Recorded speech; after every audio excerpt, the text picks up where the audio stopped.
सो ये चीज़ें कल हमने मेनली डिस्कस की हैं कि किस तरह से डायलेक्ट्स वर्क करते हैं, डायलेक्टिकल का क्या मीनिंग है, और ये इसकी बेस में है रेडिकल एक्सेप्टेंस और डायलेक्ट्स का तस्वर इस थेरेपी के हर मॉड्यूल की बेस में है। और ये फिलॉसफी हम सिखा रहे होते हैं रेगुलरली अपने क्लाइंट्स को कि ऑपोजिट्स का किस तरह से तस्वर है हर चीज़ में, रिलेशनशिप्स में भी। फॉर एग्जांपल अगर कॉन्फ्लिक्ट्स हैं, कॉन्फ्लिक्ट्स जब होते हैं इसका अपोजिट हारमनी, ज़ाहिरी तौर पे तो हारमनी इसका अपोजिट है ना, कि लड़ाई हो रही है और अब यूनिटी और हारमनी है। लेकिन डायलेक्ट्स के अकॉर्डिंग यूँ होता है कि कॉन्फ्लिक्ट्स हारमनी में हेल्प देते हैं। जब कॉन्फ्लिक्ट्स अराइज करते हैं तो दोनों की बाउंड्रीज का पता चलता है रिलेशनशिप में, उनकी क्या बाउंड्रीज हैं, अंडरस्टैंडिंग बढ़ती है। जब कॉन्फ्लिक्ट आता है तो क्लोजनेस और अंडरस्टैंडिंग बढ़ने के चांसेस होते हैं, राइट। तो इस तरह से ये दिखने में तो अपोजिट चीज़ें हैं, लेकिन ये नेचुरली आते हैं। जिस तरह से हर मुश्किल के बाद आसानी है, ये तो है, आयत है ना एक। बज़ाहिर तो हमें लगता है कि ये ऑपोजिट्स हैं, मुश्किल और आसानी, लेकिन मुश्किल के बाद ये आसानी है। वरना आसानी कैसे फील होगी अगर मुश्किल नहीं दिखेगा बंदा। इसी तरह से लाइफ में बहुत सी ऐसी चीज़ें आती हैं जहाँ पर जो हमें कंट्राडिक्टरी लग रही होती हैं, लेकिन एक्चुअली वो एक ही स्पेक्ट्रम पे वो चीज़ें होती हैं। इसी तरह से फेलियर और सक्सेस का है, सक्सेस फेलियर्स के बगैर कैसे मिलेगी। तो बेसिकली ये कॉन्सेप्ट होता है। तो इस थेरेपी में एक्सेप्टेंस और चेंज है, दिखने में ये ऑपोजिट्स हैं, लेकिन इन पे जब प्रैक्टिकली वर्क किया जाता है कि जब तक एक चीज़ को, एक इमोशन को एक्सेप्ट ही नहीं किया गया, उसको आइडेंटिफाई ही नहीं किया गया, तो उसको इम्प्रूव कैसे किया जा सकेगा। तो ये थी बेसिकली ये चीज़ें हमने डिस्कस की हैं कल। आज हम बढ़ते हैं अपने नेक्स्ट मॉड्यूल की तरफ, जो है इमोशनल रेगुलेशन। इस थेरेपी की मज़े की बात यह है कि ये चीज़ें रिपीट होती जाती है। जिन्होंने कल अब नहीं लिया तो ये चीज़ें अक्सर बार बार रिपीट भी होती जा रही होंगी। अब आप देखेंगे नेक्स्ट मॉड्यूल हमारा emotion regulation, skills for managing emotional intensity and reactivity. Emotions कैसे हर्ट कर रहे होते हैं बॉर्डरलाइन पर्सनैलिटी डिसऑर्डर में, कि वो इंटेंस होते हैं। अगर तो अच्छे इमोशंस इंटेंस हैं उसका तो कोई इशू नहीं है कि वो ज़्यादा हैप्पीनेस फील कर रहे होते हैं, बट जब बात आती है नेगेटिव इमोशंस की और उनकी इंटेंसिटी की, तो फिर इमोशनल पेन होता है। और इमोशनल पेन में चांसेस हैं कि वो रिएक्टिव हो जाते हैं। इस तरह से उनके जो रिलेशनशिप्स हैं वो हार्म होने लग जाते हैं और अनस्टेबल रिलेशनशिप्स होते हैं। ये हमने एक सिम्टम भी पढ़ा था बॉर्डरलाइन पर्सनैलिटी डिसऑर्डर का, कि उनके जो रिलेशनशिप्स हैं वो अनस्टेबल होते हैं।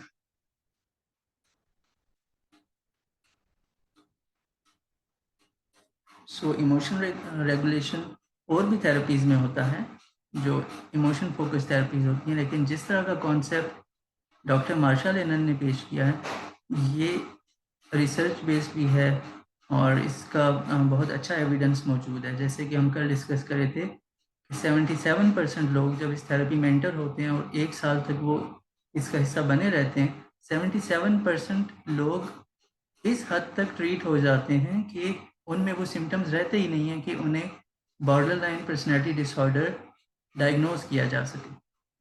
तो इस हद तक सक्सेसफुल है ये थेरेपी।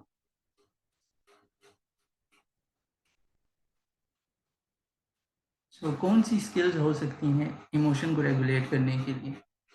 एक ऐसा ज़माना था जब बॉर्डर लाइन पर्सनैलिटी डिसऑर्डर को अनट्रीटेबल समझा जाता था, क्योंकि इमोशंस पे इतना वर्क नहीं हुआ था, एविडेंस नहीं था। तो सबसे पहले देखा गया कि अक्सर क्लाइंट्स को इमोशंस का इतना आइडिया ही नहीं होता, क्योंकि बचपन से वो अपने इमोशंस को रेगुलेट नहीं कर पा रहे होते हैं। तो उनका फोकस इमोशंस में नहीं होता, उनका फोकस सेल्फ पे होता है। सेल्फ से रिलेटेड उन्हें प्रॉब्लम्स होते हैं, तो वो हर चीज़ को अपनी ज़ात पे ले रहे होते हैं। तो वो स्टार्ट होता है यहाँ से कि अपने इमोशंस को आइडेंटिफाई किया जाए, वो कैसा फील कर रहे हैं, वो उस इमोशन को लेबल कर पाएँ, इस वक्त वो कैसा फील कर रहे हैं। तो सबसे पहले यहाँ से स्टार्ट होता है कि हर इमोशन को उन्हें नाम आता हो, इस टाइम पर वो कैसा फील कर रहे हैं, वो एक्सप्रेस कर पाएँ कि वो कैसा फील कर रहे हैं। उनके पास ऐसे वर्ड्स, ऐसी वोकेबलरी मौजूद हो कि वो बता सकें कि वो कैसा फील कर रहे हैं। आइडेंटिफाइंग इमोशन से ये स्किल स्टार्ट होती हैं। देन माइंडफुलनेस, माइंडफुल होंगे तभी वो बता पाएंगे, प्रेजेंट में वो मौजूद होंगे, उन्हें पता होगा वो कैसा फील कर रहे हैं। और विदाउट एनी जजमेंट, ये हमने बात की थी कि माइंडफुलनेस में नॉन जजमेंटल एटीट्यूड का होना ज़रूरी है, वरना माइंडफुलनेस कंप्लीट नहीं होगी। तो इसके लिए एक ओपन एटीट्यूड होना चाहिए, क्यूरियस एटीट्यूड होना चाहिए कि आगे क्या हो रहा है और क्या होने जा रहा है। ये तभी मुमकिन है जब इंसान पास्ट या फ्यूचर में फोकस नहीं कर रहा होगा, बल्कि वो टोटली प्रेजेंट में होगा, और ये नॉन जजमेंटल एटीट्यूड से ही पॉसिबल है। सो हमने बात की थी माइंडफुलनेस हर जगह पर इम्पॉर्टेंट है, हर स्किल में। डिस्ट्रेस टॉलरेंस में भी हमने इसकी बात की। यहाँ पर हम इसको इमोशंस रेगुलेट करें कि अपने इमोशंस के लिए माइंडफुल रहना है। तभी ये हो सकता है ना, जैसे कल एक किसी ने क्वेश्चन किया था एंगर से रिलेटेड। तो एंगर, उस वक्त जब एंगर एकदम से एक्सप्रेस वो करने लगते हैं, उस टाइम तो शायद उनके पास कोई ऐसी स्किल नहीं है अब तक कि वो कर जाते हैं, वो इम्पल्सिव हो जाते हैं, कंट्रोल नहीं कर पाते और वैसा कर जाते हैं। लेकिन जब वो माइंडफुलनेस को प्रैक्टिस करेंगे, अवेयर होंगे खुद से भी, दूसरे शख्स से भी, दोनों के पॉइंट ऑफ व्यूज को वो समझने लगेंगे माइंडफुल होकर, तो तब चांसेस होंगे कि वो उसको कंट्रोल भी कर पाएंगे। तो सबसे पहले उन्होंने आइडेंटिफाई करना है अपने इमोशंस को और एक्सेप्ट करना है। देन ऑपोजिट एक्शन, ये एक ऐसी स्किल है कि जो उनको इमोशंस करने का कह रहे होते हैं वो उसके ऑपोजिट करते हैं। जैसे देखिए, जब डिप्रेशन होता है इंसान को, तो वो खुद को आइसोलेट करने की कोशिश करता है। उसके इमोशंस ये कह रहे हैं कि किसी को फेस ना करे और वो अकेला हो जाए, तन्हा हो जाए। लेकिन उस लम्हे में ऐसी स्किल्स का होना कि वो उसके अपोजिट कर जाए, कि वो फ्रेंड से मिलने चले जाते हैं या कोई ऐसी सोशल एक्टिविटी में खुद को इंगेज कर लेते हैं। तो ये होता है अपोजिट एक्शन। किसी भी चीज़ में, लाइक एनजाइटी में ये होता है कि उनका जो एनजाइटी प्रोवोकिंग स्टिमुली है उससे दूर रहें। लेकिन उसकी थेरेपी भी क्या होती है कि एक्सपोजर, आप उसको फेस करें, जितना आप उसको फेस करते हैं उतनी एनजाइटी कम होती जाती है। तो ऑपोजिट एक्शन जो है वो बहुत सी चीज़ों में हेल्प करती हैं ये स्किल्स। तो इन स्किल्स को कहाँ पर, कल क्वेश्चन किया जा रहा था कि ये कैसे फिर इन पे काम कैसे किया जाता है। तो जब एक तो इंडिविजुअल सेशंस होते हैं, हमने बात की थी, दूसरे ग्रुप सेशंस होते हैं। ग्रुप सेशंस में 6 से 8 बंदों की टीम्स होती हैं, वहाँ पर उन्हें ये स्किल्स प्रैक्टिस करने का मौका मिलता है। वहाँ पर रोल प्लेइंग होती है, क्वेश्चन आंसर्स होते हैं, किस तरह से वो इन स्किल्स पे वर्क कर रहे हैं पार्टिसिपेंट्स, उनकी शेयरिंग होती है, और वहाँ पर उन्हें इन पे वर्क करने का, इनको प्रैक्टिस करने का मौका भी मिलता है। तो सर मेरा यहाँ पे क्वेश्चन है कि जो हम्म, बीपीटी के पेशेंट होते हैं उनमें डिप्रेशन के भी सिम्टम्स होते हैं। जी बिल्कुल।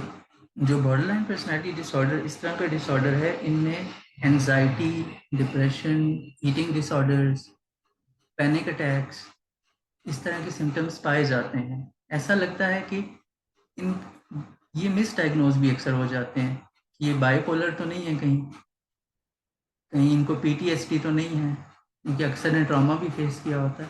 तो बिल्कुल डिप्रेशन के सिम्टम्स हो सकते हैं इनमें, अक्सर होते हैं।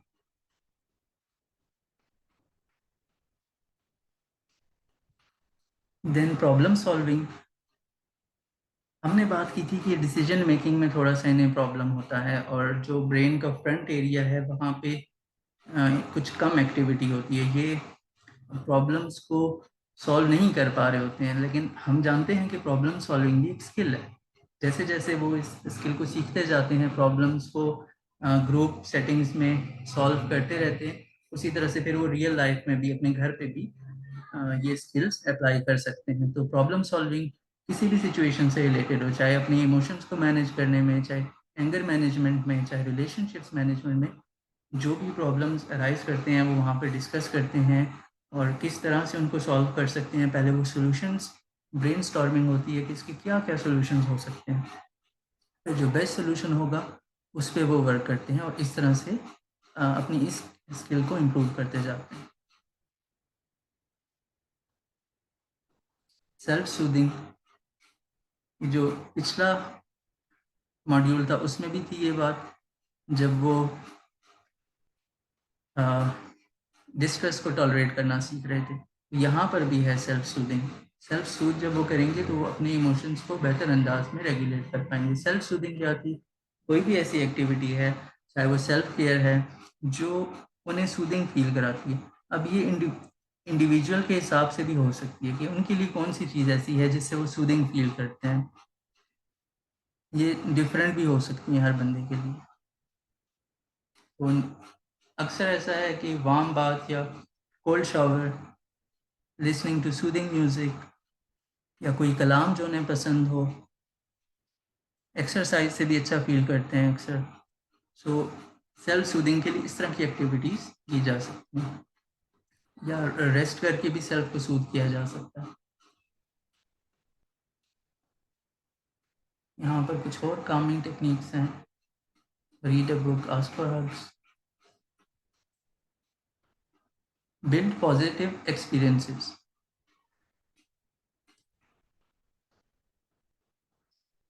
अक्सर फोकस नेगेटिव चीज़ों पे हो तो फिर उन्हीं को कंट्रोल करना, एंगर को कैसे कंट्रोल करना है, इसी तरफ माइंड रहता है।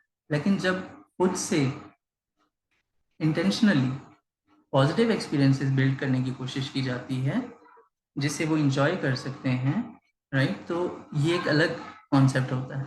अब जब उन्हें ये स्किल सिखाई जा रही होती है तो विद नेम्स उन्हें हम स्किल्स बता रहे होते हैं। बिल्ड पॉजिटिव एक्सपीरियंसेस, ये नाम उनके सामने जब आता है तो उन्हें एक नई चीज़ करने को मिल जाती है कि हम अपने एक्सपीरियंसेस खुद भी बिल्ड कर सकते हैं, राइट। उन्हें एक सेंस ऑफ कंट्रोल भी मिलता है कि वो डिसाइड कर सकते हैं अब उन्हें क्या करने करने जा रहे हैं। अपने गोल्स पे वर्क करना है, जो चीज़ें उन्हें पसंद है अपनी हॉबीज़ पे वर्क करना है। सो इस सेंस में पॉजिटिव एक्सपीरियंसेस वो खुद बिल्ड कर सकते हैं, और ये बहुत अच्छी स्किल होती है। नेगेटिव पे कंसंट्रेट करने के बजाय पॉजिटिव एक्सपीरियंसेस कौन से हो सकते हैं और वो किस तरह से बिल्ड किए जा सकते हैं। तो अगेन जो ग्रुप सेटिंग्स होती हैं वहाँ पर ये एक्टिविटीज़ और ये स्किल्स वो कर रहे होते हैं रेगुलरली, वीकली बेसिस पे, और इस तरह से वो सीखते जा रहे होते हैं। दूसरों से भी सुन के सीख रहे होते हैं जो ग्रुप में लोग हैं, और अपना भी शेयर कर रहे होते हैं कि इन्होंने किस तरह से ये इस पे वर्क किया। डिस्ट्रैक्ट, कभी कभी डिस्ट्रैक्टिंग भी हेल्पफुल हो सकती है कि एक ऐसी सिचुएशन है जिसमें वो इंटेंस इमोशंस फील करते हैं, कोई ऐसी ट्रिगरिंग सिचुएशन है, तो वहाँ पर वो डिस्ट्रैक्ट कर पा सक रहे होते हैं खुद को, कि उस चीज़ से डिस्ट्रैक्ट करके कुछ और करने लग जाएं, तो ये डिस्ट्रैक्ट हो गया।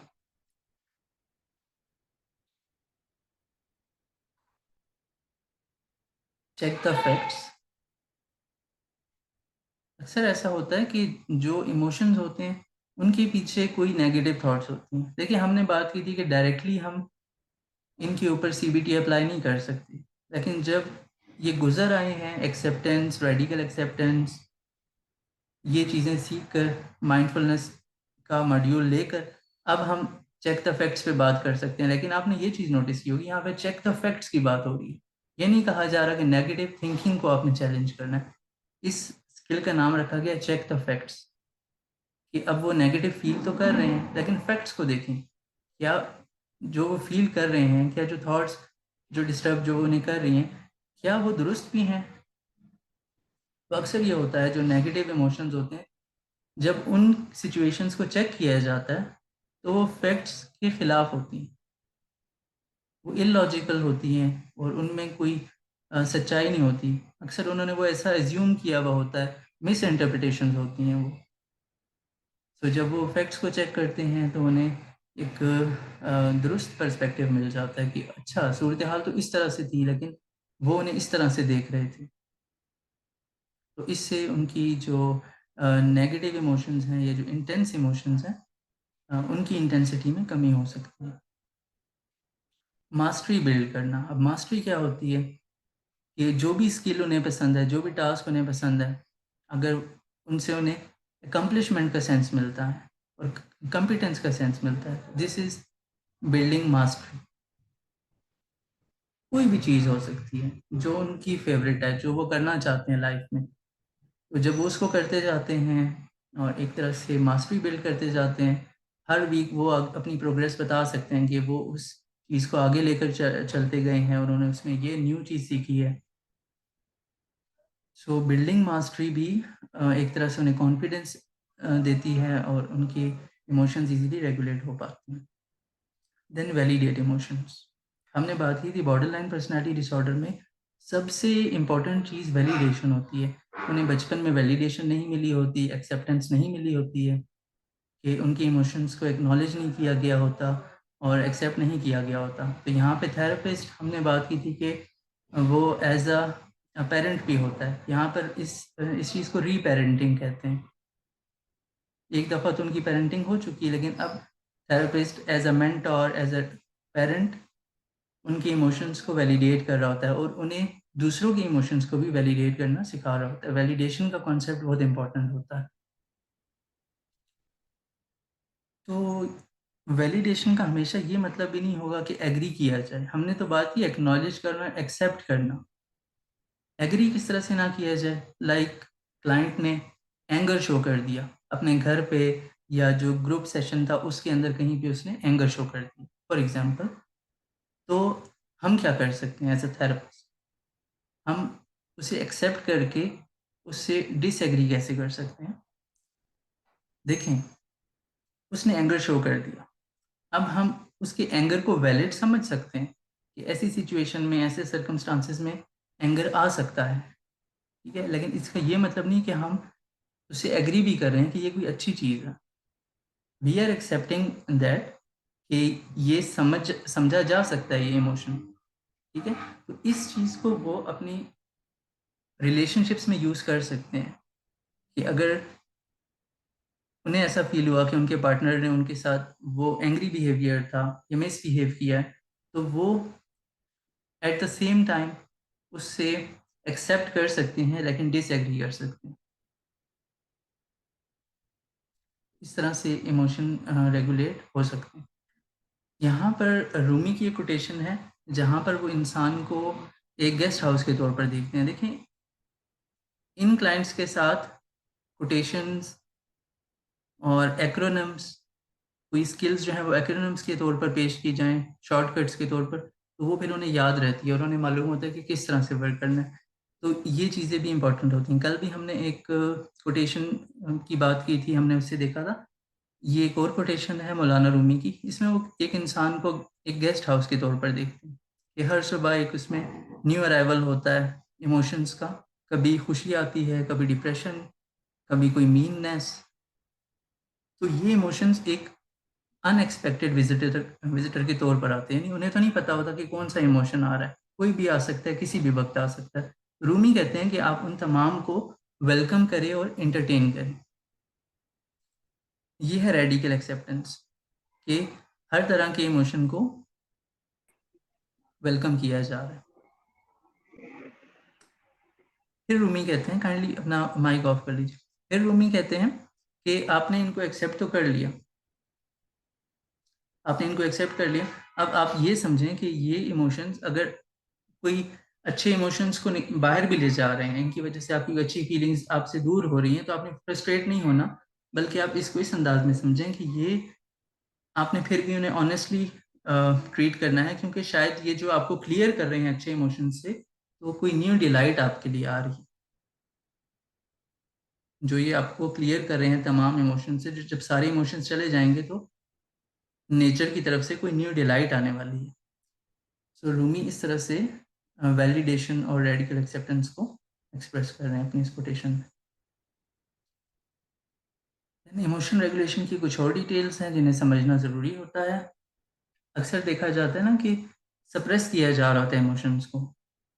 तो इमोशन रेगुलेशन सप्रेशन नहीं है, इमोशंस को सप्रेस करना नहीं है कि उसको दबा दिया गया है, नहीं, उसको रेगुलेट करना सीखना है, उसको आइडेंटिफाई करके एक्सेप्ट करना है। ये हमने देखा है कि इमोशन रेगुलेशन तो ये चीज़ है, it's not about suppressing the emotions. Second चीज़ ये है कि it's not just about reducing negative emotions. सिर्फ ये नहीं है कि नेगेटिव इमोशंस को ही रिड्यूस करना है, बल्कि हमने ये भी देखा है कि पॉजिटिव एक्सपीरियंसेस पैदा करके, पॉजिटिव इमोशंस पे वर्क करके ऑटोमेटिकली नेगेटिव इमोशन से फोकस हट सकता है। थर्ड थिंग इज कि ये लाइफ लॉन्ग प्रोसेस है। हमने देखा है कि 1 साल तक तो उन्हें थेरेपी में रहना पड़ता है, और वो 1 साल भी इसलिए है कि फिर वो आगे भी फर्दर लाइफ में इन स्किल्स को लेकर चल सकें। तो ये एक लर्निंग प्रोसेस है। ये स्किल्स वर्क करते रहते हैं और हर सिचुएशन में अप्लाई करते रहते हैं, तो फिर वो इसी पर चलने लग जाते हैं। Fourth thing can be influenced by genetics. इसकी हम बात कर रहे थे कि कुछ लोगों की ज़्यादा वल्नरेबिलिटी होती है, और उनके लिए फिर ये स्किल्स सीखना टाइम टेकिंग हो सकता है, जहाँ पर जेनेटिक्स की बात आ जाती है। अब इस पे जो रिसर्च है वो ये है कि कुछ लोग मुश्किल से चीज़ें सीखते हैं, लेकिन वो सीख ज़रूर जाते हैं। इसीलिए इतनी अच्छी परसेंटेज है इसकी सक्सेस की कि 77% लोग बॉर्डर लाइनर्स रहते ही नहीं है। इस थेरेपी में आने के बाद 1 साल जब वो रहते हैं, वो बॉर्डर लाइनर्स रहते ही नहीं है। तो इसलिए हमें एकदम से डिसहार्ट नहीं हो जाना चाहिए कि इस पे तो ये स्किल्स वर्क नहीं कर रही हैं क्लाइंट पे। टाइम टेकिंग हो सकती हैं, शायद जेनेटिक्स का इन्फ्लुएंस ज़्यादा हो, मे बी उनको ज़्यादा प्रॉब्लम्स फेस करनी पड़ी। बहरहाल ये वर्क कर जाती हैं चीज़ें, अगर वो एक्सेप्टेंस पे वर्क करते हैं और प्रैक्टिस करते रहते हैं तो ये चीज़ें वर्क करना स्टार्ट हो जाती हैं। Can be impacted by trauma.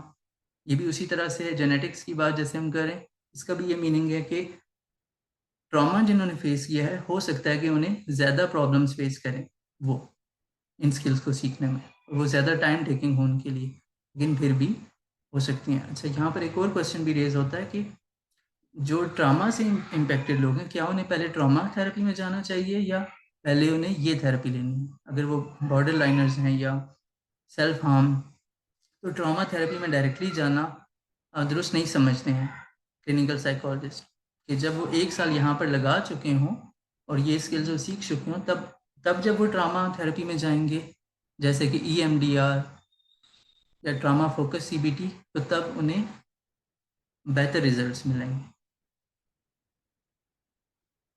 Then emotion regulation can be improve through therapy, और यही हम बात कर रहे हैं कि थेरेपी से इमोशन रेगुलेशन इम्प्रूव हो सकती है। बॉर्डरलाइन पर्सनैलिटी डिसऑर्डर को इमोशन डिसरेगुलेशन का डिसऑर्डर कहा जाता है, और इसके बहुत अच्छे सक्सेस रेट्स हैं।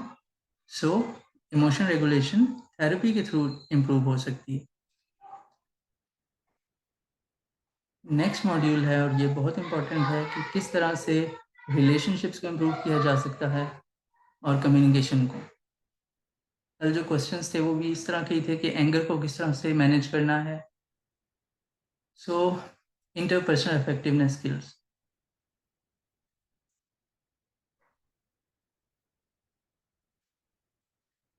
क्रूशियल एस्पेक्ट है।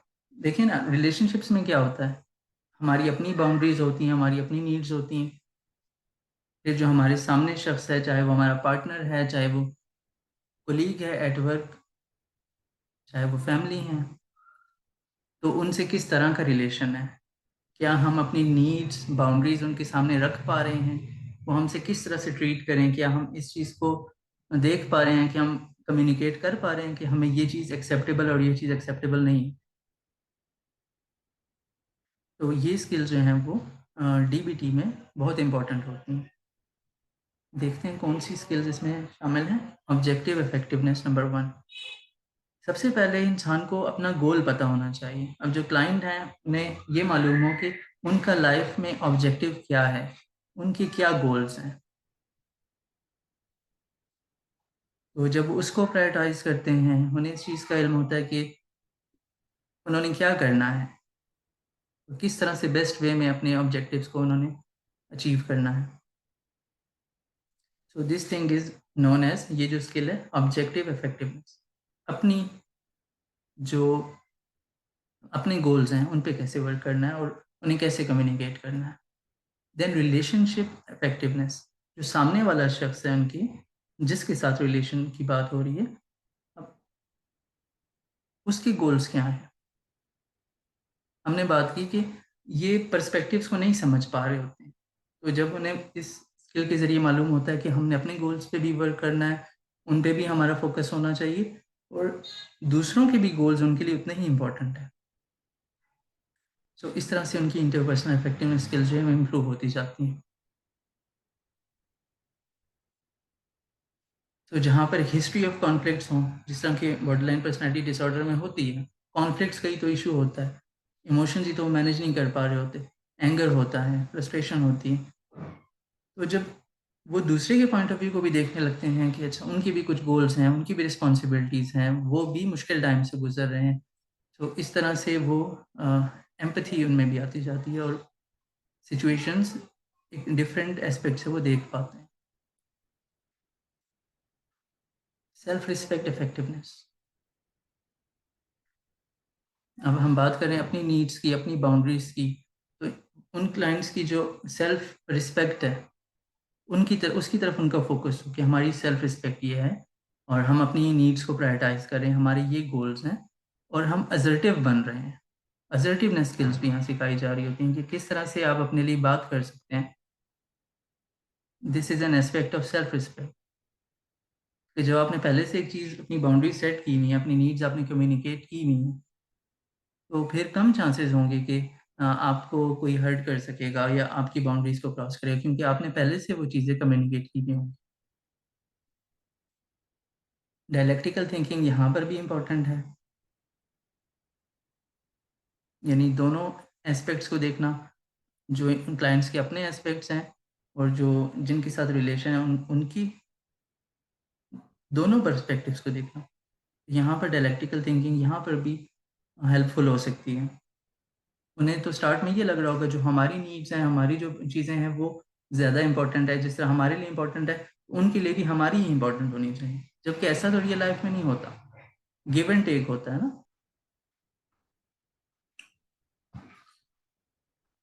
ओके, इसको कंटिन्यू करते हैं। डिस्ट्रेस टॉलरेंस, डिस्ट्रेस को टॉलरेट करने के लिए हेल्पफुल होती है। और डिस्ट्रेस को टॉलरेट करना क्या है कि जब डिफिकल्ट इमोशंस आ रहे हैं, इंटेंस इमोशंस आ रहे हैं, तो उस वक्त इम्पल्सिवली रिएक्ट नहीं करना। इम्पल्सिव रिएक्शंस क्या होते हैं कि जो बेकाबू होके वो कर जाते हैं। तो क्वेश्चन माइंड में आ सकता है कि जब जो चीज़ बेकाबू होके की जा रही है उसको स्टॉप कैसे किया जा सकता है, क्योंकि वो तो काबू में नहीं होती, राइट। तो उसके लिए इसीलिए सबसे पहले एक्सेप्टेंस रखी गई है। माइंडफुलनेस और एक्सेप्टेंस से जब बहुत ज़्यादा बंदा ऑब्जर्वेंट होगा, माइंडफुल होगा, तो कुछ इख्तियार उसके पास आ जाएगा सिचुएशंस में माइंडफुल रहने का, और फिर इम्पल्सिविटी को कंट्रोल करना उसके बस में होता जाएगा। फिर जब अगली जो अभी स्किल्स आ गई हैं, डिस्ट्रेस टॉलरेंस, इसमें वो सीख पाएगा, उसे इजी होगा, वो भी विद टाइम, जैसे जैसे उसकी स्किल्स डेवलप होंगी, तो उसके लिए विद प्रैक्टिस इजी होता जाएगा कि किस तरह से उन डिफ़िकल्ट इमोशंस को काबू पाना है उन पे, और किस तरह से रिएक्ट नहीं करना जो वो पहले करते थे, राइट। उसका रिएक्शन दूसरों पर गुस्सा भी हो सकता है, सेल्फ हार्म भी हो सकता है। तो ये डिस्ट्रेस टॉलरेंस का पर्पस होता है। फिर इसमें बहुत सारी स्ट्रेटेजीज होती हैं, आगे चल के हम डिफरेंट स्किल्स पर बात करेंगे। डिस्ट्रेस टॉलरेंस के लिए कौन कौन सी स्किल्स यूज होती हैं, यहाँ पर जो नाम बताए जा रहे हैं: distraction, self soothing, improving the moment and radical acceptance. इसके अलावा भी काफ़ी सारी स्किल्स जो हैं वो आगे आ रही हैं। तो इन इन स्किल्स में से जो एक एक स्किल अगर बहुत अच्छे से सूट कर जाती है क्लाइंट को, ठीक है, उनकी नीड्स के अकॉर्डिंग भी होता है, उनकी पर्सनैलिटीज के अकॉर्डिंग भी होता है कि कौन सी स्किल है जो इन सारी स्किल्स में से बेस्ट वर्क कर रही है, तो वो चेक किया जाता है कि एक स्किल अप्लाई की जाती है। या कभी कभी कम्बिनेशन में भी होता है कि तीन चार स्किल्स साथ को लेकर चल रहे होते हैं जो उनके लिए हेल्पफुल होती हैं, जिससे हमें इम्प्रूवमेंट नज़र आ रही होती है उनकी सिचुएशन और पर्सनैलिटी के अकॉर्डिंग।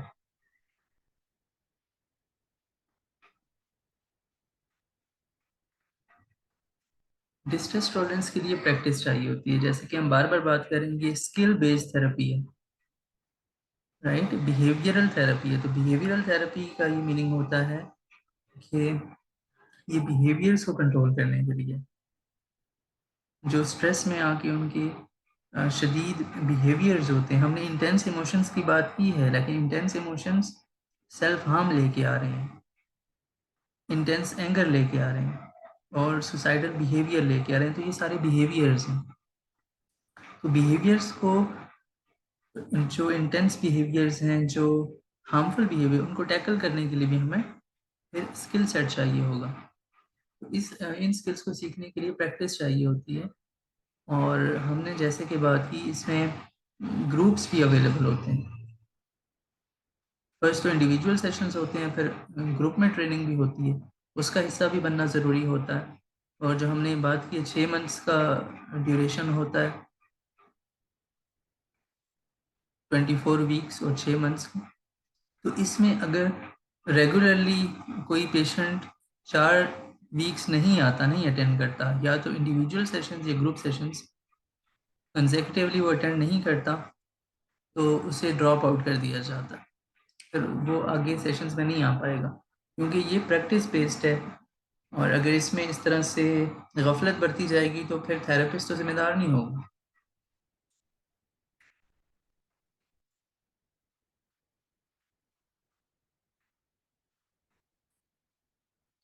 और डिस्ट्रेस टॉलरेंस स्किल्स लाइफ की क्वालिटी को इम्प्रूव करते हैं।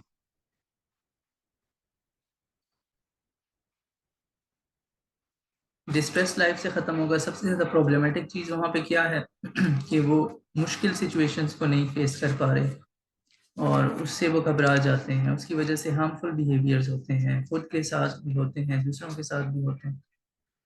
तो डिस्ट्रेस टॉलरेंस स्किल्स का सीखना बहुत इम्पोर्टेंट है। सिर्फ ये जो हम एक एक एस्पेक्ट की बात करें, सिर्फ उन्हीं के लिए नहीं, बल्कि ओवरऑल जो लाइफ की क्वालिटी है उसको इम्प्रूव करने के लिए भी।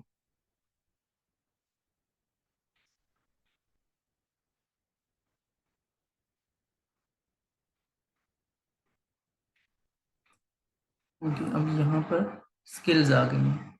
ये कौन कौन सी स्किल्स हैं जो यूज़ की जा सकती हैं और जो सिखाई जाती हैं? सेल्फ सूदिंग, खुद को किस तरह से सूद करना है, खुद को किस तरह से तस्कीन पहुंचानी है, तो ये एक स्टार्टिंग स्किल है जो सिखाई जाती है। ये कोई भी ऐसी इंडिविजुअल एक्टिविटीज़ भी हो सकती हैं जो क्लाइंट के लिए सूटेबल हैं, लाइक वार्म बाथ, अभी गर्मियां हैं तो कोल्ड बाथ हो सकता है, स्नगलिंग विद अ पेट। ये तो वेस्टर्न कल्चर्स की बात हो रही है। यहाँ पर भी अगर किसी ने पेट्स रखे हैं तो उनके साथ जो चीज़ उन्हें पसंद है इंडिविजुअली, राइट, जो चीज़ उन्हें पसंद है, जो चीज़ उन्हें काम करती है, उन्हें सूद करती है, हम उनसे पूछ भी सकते हैं। तो वो चीज़, क्योंकि सबसे आसान तो उनके लिए यही होगा कि जिस चीज़ से वो अच्छा महसूस करते हैं वो करें सबसे पहले। तो सेल्फ सूदिंग की जो स्किल है वो डिस्ट्रेस को टॉलरेट करने में हेल्पफुल हो सकती है। नेक्स्ट है इम्प्रूविंग द मोमेंट।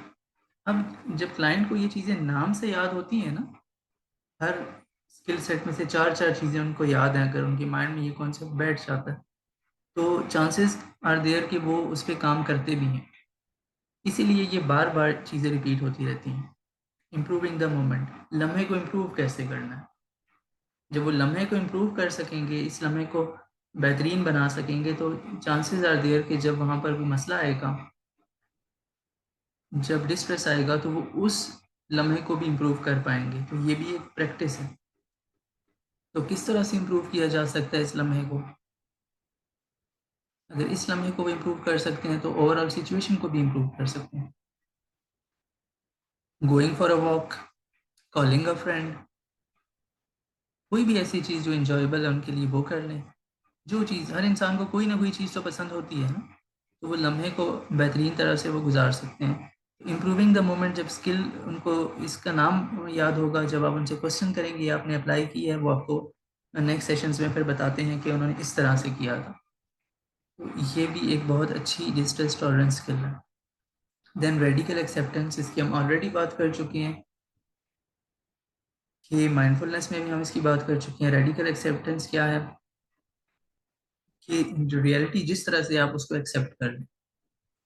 एक तो हमने ये पढ़ा था कि जजमेंट नहीं पास करनी, इंटरप्रेट नहीं करना। इसका ये मीनिंग भी तो है कि रियलिटी जिस तरह से है आप उसे पहले एक्सेप्ट कर लें। और हमने ये भी पढ़ा था कि चेंज के लिए एक्सेप्टेंस मस्ट होती है। अगर आप एक चीज़ को एक्सेप्ट नहीं कर पाते तो आप उस चीज़ से रिलेटेड खुद को इम्प्रूव भी नहीं कर पा सकते और चेंज भी नहीं ला सकते हैं। तो रेडिकल एक्सेप्टेंस सीखी जाती है, इट टेक्स टाइम। इतना इजी नहीं होता कि आप कहें कि आपने क्लाइंट से कह दिया जी कि आप रियलिटी को एक्सेप्ट कर लें और उसने रियलिटी को एक्सेप्ट करने लग जाए। ऐसा नहीं होता, स्टेप बाय स्टेप होता है। एक एस्पेक्ट पे पहले काम होता है, फिर सेकंड पे, फिर थर्ड पे।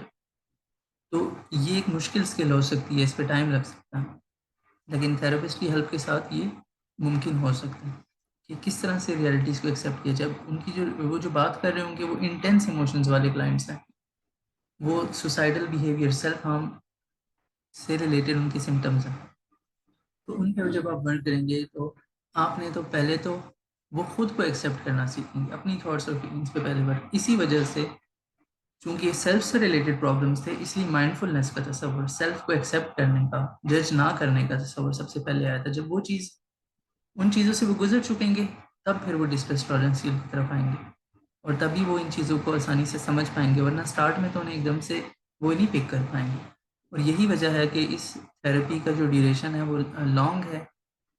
6 मंथ तक इसका एक साइकिल चलता है, फिर अगेन उसी को रिपीट किया जाता है 6 मंथ।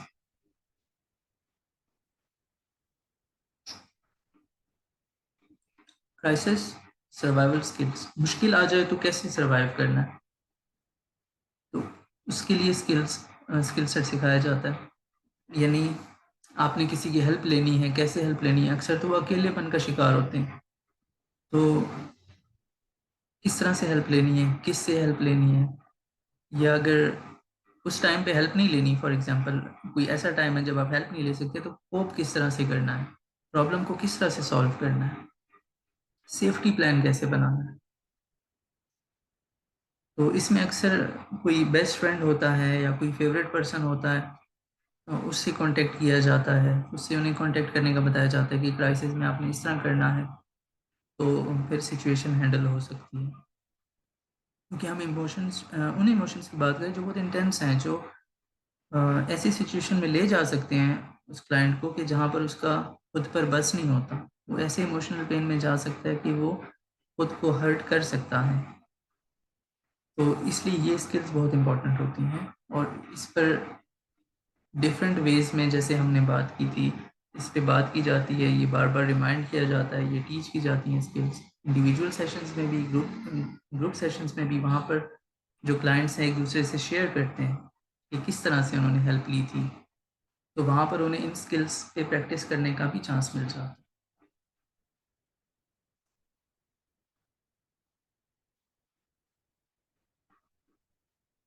डिस्ट्रेस टॉलरेंस की अब कुछ डिटेल्स यहाँ पे आ रही हैं कि इसका ये मतलब नहीं है कि आप डिस्ट्रेस को ख़त्म कर रहे हैं। जैसे कि हमने बात की, इंटेंस इमोशंस तो आएंगे, उन्हें आप लाइफ से एलिमिनेट नहीं कर सकते, और टॉलरेंस का मतलब है कि उनकी मौजूदगी में आप उन्हें बर्दाश्त कर रहे हैं। तो इसका ये मीनिंग कोई ना ले, ये ना समझे क्लाइंट्स कि डिस्ट्रेस को एलिमिनेट करना है इसका मतलब है।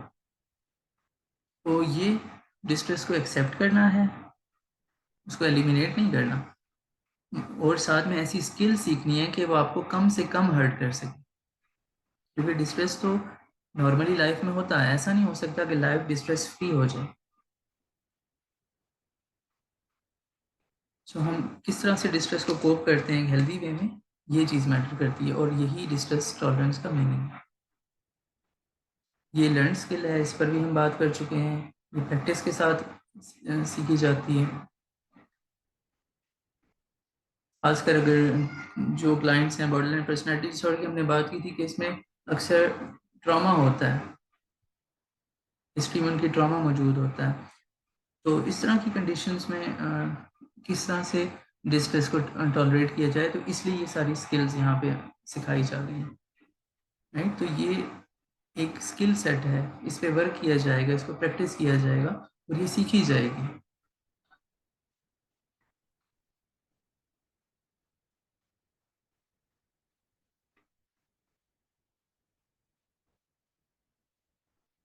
रिस्क ऑफ हार्मफुल बिहेवियर्स, इसको ये कम करती है। जो हम बात कर रहे हैं कि प्रॉब्लम्स होते हैं उन्हें सेल्फ हार्म से related, suicidal behaviours, drug abuse, anger, relationship issues, self related issues, इन सब में इन सब ये जो सिम्टम्स हैं इन सबको इम्प्रूव करती है डिस्ट्रेस टॉलरेंस स्किल्स।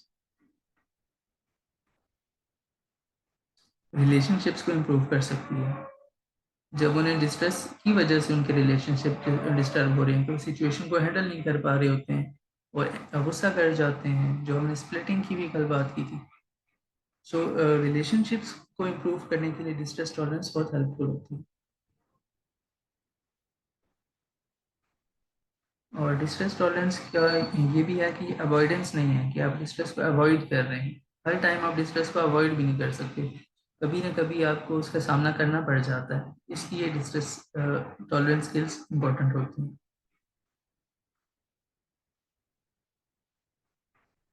ठीक है, कभी ऐसा हो सकता है कि आप एक सिचुएशन से आप निकल सकते हैं, उसे फेस नहीं करना, कभी ऐसा हो सकता है, लेकिन हमेशा ऐसा नहीं हो सकता कि आपको डिस्ट्रेस मिलेगा ही नहीं या लाइफ आपकी डिस्ट्रेस फ्री होगी। तो आप इसे अवॉइड तो नहीं कर सकते हैं, ये तो आएगा, इसलिए आपको स्किल सीखनी मस्ट होती है। और ये एक ऐसी स्किल है जो हर इंडिविजुअल के लिए डिफरेंट होगी। ये one size fits all approach नहीं है कि ये बस सीख ली हैं और सब पे हम अप्लाई कर देंगे, ऐसा नहीं है। हम उनकी पर्सनैलिटीज़ को और उनकी इंडिविजुअलिटी को देखते हुए, उनकी सिचुएशंस को देखते हुए हम उन्हें ये स्किल सिखाते हैं जो उनके लिए बेस्ट वर्क कर रही होती हैं, जो उन्हें ईजी भी फील हो रही होती है। फिर हम उन्हें वो स्किल सिखाते हैं और उन पे वर्क करने का।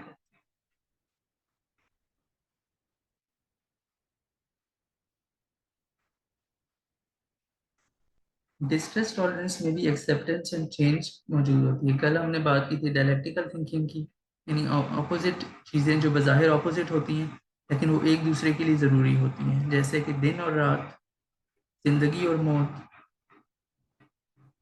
मुश्किलात और कामयाबी। इस तरह के हमने लाइफ के डिफरेंट एस्पेक्ट्स की बात की थी कि वो दोनों ऑपोजिट लग रही होती हैं लेकिन होती ज़रूरी है। यहाँ पर भी एक्सेप्टेंस चेंज को अगर देखा जाए, ऑपोजिट्स लग रहे हैं कि या तो हम किसी चीज़ को कबूल कर सकते हैं या उसे तब्दील कर सकते हैं। लेकिन हमने ये देखा कि ये दोनों हिस्सा है, ये स्पेक्ट्रम है। जब हम किसी चीज़ को कबूल करते हैं तभी हम उसको चेंज कर पाते हैं। और लाइफ में कोई भी ऐसी चीज़ नहीं है जो चेंज नहीं होती। चेंज तो सिचुएशन के साथ साथ होती रहती हैं चीज़ें। जैसे कि अभी हमने बात की, अगर बॉर्डरलाइन पर्सनैलिटी डिसऑर्डर को ट्रीट नहीं किया जाता तो वो चेंज होके बिगड़ता जाएगा। ऐसा नहीं है कि वो एक ही तरह का रहेगा। चेंज तो हर वक्त हर चीज़ हो रही होती है, तो या तो हमने उसे इम्प्रूव करना है या फिर मज़ीद बिगड़ने देना है। तो उसको इम्प्रूव करने के लिए डीबीटी जो है वो ऐसी थेरेपी है जिस पे बहुत वर्क हुआ है, जिस पे बहुत रिसर्च हुई है और जो बहुत सक्सेसफुल है, राइट। और सबसे जो मेन इश्यूज होते हैं मेंटल हेल्थ के वो यही होते हैं कि सेल्फ हार्म, सुसाइडल बिहेवियर। तो इनको ट्रीट करना बहुत इंपॉर्टेंट होता है, इनको समझना बहुत इंपॉर्टेंट होता है। उसके लिए डायलेक्टिकल बिहेवियरल थेरेपी से बेहतर कोई थेरेपी अब तक तो नहीं है।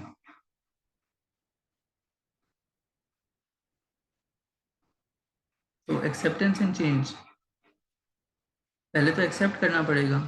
अक्सर इमोशंस के साथ जब बंदा फाइट करता है वो तो और ज़्यादा हार्म करते हैं।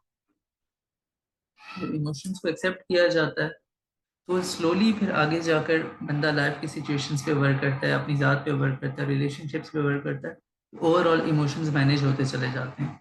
अगर उसी वक्त बंदा अपने इमोशन से फाइट करेगा तो वो तो और ज़्यादा मुश्किलात हो जाती हैं, राइट। इसलिए एक्सेप्टेंस बहुत इंपॉर्टेंट होती है और फिर एक्सेप्टेंस के साथ आगे जाकर चेंज आती है और वो पॉजिटिव चेंज आने लगती है। तो यहाँ पर डायलेक्टिकल थिंकिंग का अगेन तस्करा आ गया। फिर हमने बात की डिस्ट्रेस टॉलरेंस का भी जो की कंपोनेंट है वो माइंडफुलनेस है, क्योंकि हमने बात की थी माइंडफुलनेस बेस होती है। माइंडफुलनेस स्किल्स के बगैर हम आगे की स्किल्स में एंटर नहीं हो सकते, राइट। अब ये जो हम सिक्स वीक्स की बात कर रहे हैं कि हर मॉड्यूल को 6 वीक्स दिए जाएंगे तो तब जाके 24 वीक्स होंगे। डिस्ट्रेस टॉलरेंस जो है वो उसका सेकंड था। तो अब लेकिन हमने जो पहला हमारा मॉड्यूल था माइंडफुलनेस, उसको हमने छोड़ा नहीं है, वो इसके अंदर शामिल है। माइंडफुलनेस को हमने नहीं छोड़ा, माइंडफुलनेस के अंदर इसकी बेस में शामिल है। माइंडफुलनेस की प्रैक्टिसेस, उसका उसकी स्किल्स की लर्निंग वो साथ साथ जारी है। और अब एक अगली स्किल सीख रहे हैं क्लाइंट्स, वो है डिस्ट्रेस टॉलरेंस। तो माइंडफुलनेस तो इन प्रैक्टिस जारी है और वो इसका की कंपोनेंट है और हर मॉड्यूल का की कंपोनेंट है। माइंडफुलनेस आपको हर मॉड्यूल में नजर आएगी।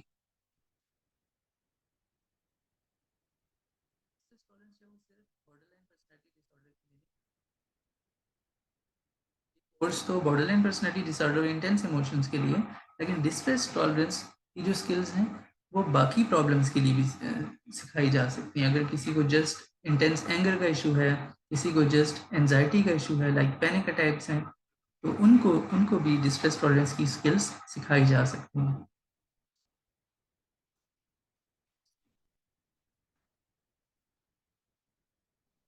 इसी तरह से जो बाकी मामला हैं, अगर इंटेंस इमोशंस नहीं है, बात करना मुश्किल है, कहीं पर गुस्से की हालत है, सख्ती है,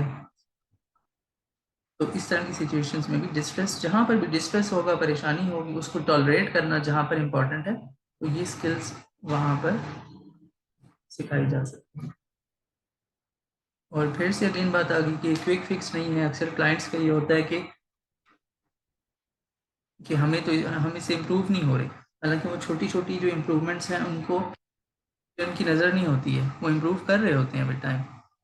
तो फिर जब उन्हें उनकी स्टार्टिंग वाले फर्स्ट सेशन से रिलेटेड इंफॉर्मेशन बताई जाती है और बाद की इंफॉर्मेशन कुछ वीक्स के बाद बताई जाती है, तो कहीं ना कहीं इम्प्रूवमेंट्स मौजूद होती हैं। तो ये कोई क्विक फिक्स नहीं है, इसीलिए इसके 1 साल का ड्यूरेशन रखा गया, ताकि ये जो स्किल्स हैं वो उनकी लाइफ का हिस्सा बन जाएं। फिर एंड पे एक और स्किल है जिसे टिप स्किल कहा जाता है। टिप से मुराद है, सबसे पहले टी है टेम्परेचर चेंज, कि वहाँ पर आप जब इंटेंस इमोशंस आ रहे हैं, फॉर एग्जांपल एंगर है, तो टेम्परेचर चेंज किया जाए, राइट। इसका तो हम इस्लामिक पॉइंट ऑफ व्यू से भी देख सकते हैं। हमें बताया जाता है कि अगर आप गुस्सा आ जाता है तो आपको पानी पी लेना चाहिए, राइट। तो एंगर जो है वो एक फायर की तरह है, पानी जो है उसको बुझा देता है, ये एक इस्लामिक पॉइंट ऑफ व्यू से भी है ना। तो टेम्परेचर चेंज की यहाँ पे ही बात आ रही है, जो उन इंटेंस इमोशंस में टेम्परेचर चेंज, जिस तरह बॉर्डर लाइन पर्सनैलिटी डिसऑर्डर है, जब उन्हें एक्सट्रीम डिस्ट्रेस फील हो रहा होता है, इंटेंस, तो उस वक्त उन्हें वो बर्फ हाथ में पकड़ते हैं, बर्फ का टुकड़ा हाथ में पकड़ते हैं, तो उस टेम्परेचर चेंज की वजह से उन्हें उनके जो इमोशंस हैं वो कुछ बेहतर होने लगते हैं। इसी तरह से सेकंड आई है, टी के बाद आई है इंटेंस एक्सरसाइज। तो एक्सरसाइज तो इम्पॉर्टेंट होती है, जब भी हम साइकोथेरेपी दे रहे होते हैं तो हम उनसे उनकी मूवमेंट का ज़रूर पूछ रहे होते हैं कि वो दिन में कितना मूव करते हैं।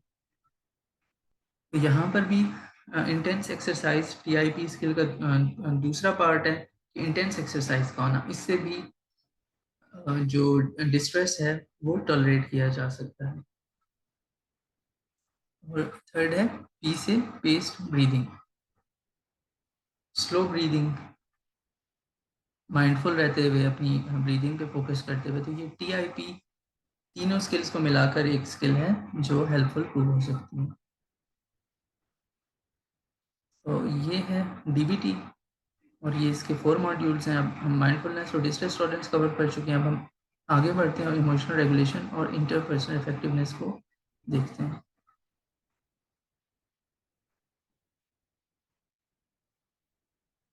तो इमोशनल इंटेंसिटी और रिएक्टिविटी को कैसे मैनेज करना है, ये इसके लिए होती है। इमोशनल इंटेंसिटी क्या चीज़ है?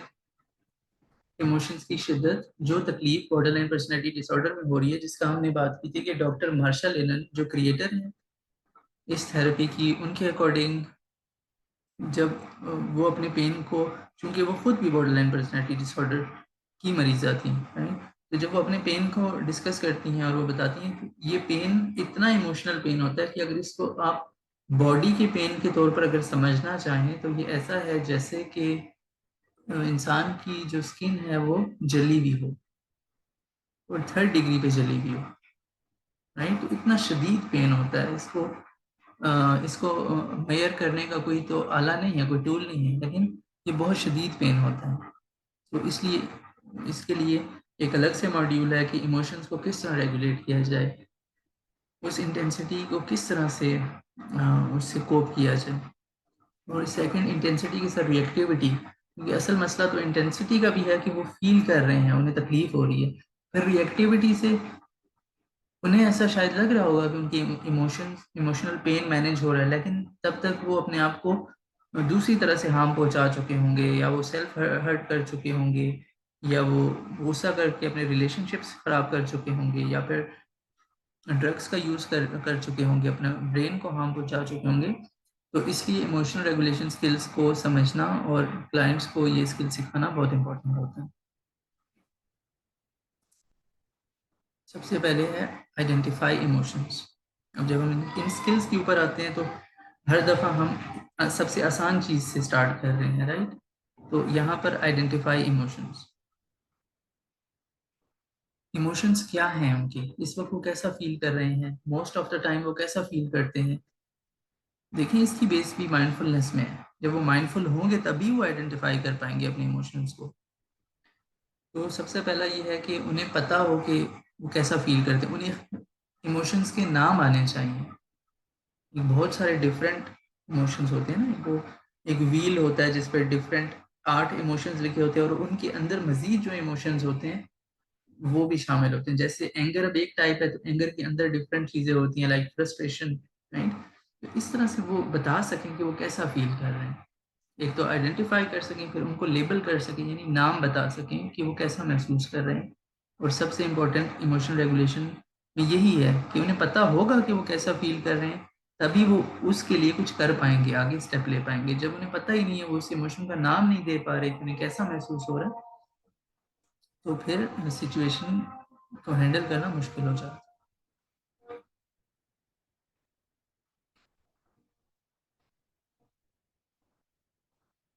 अजान हो जाए फिर कंटिन्यू करें।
सेकंड स्किल है माइंडफुलनेस।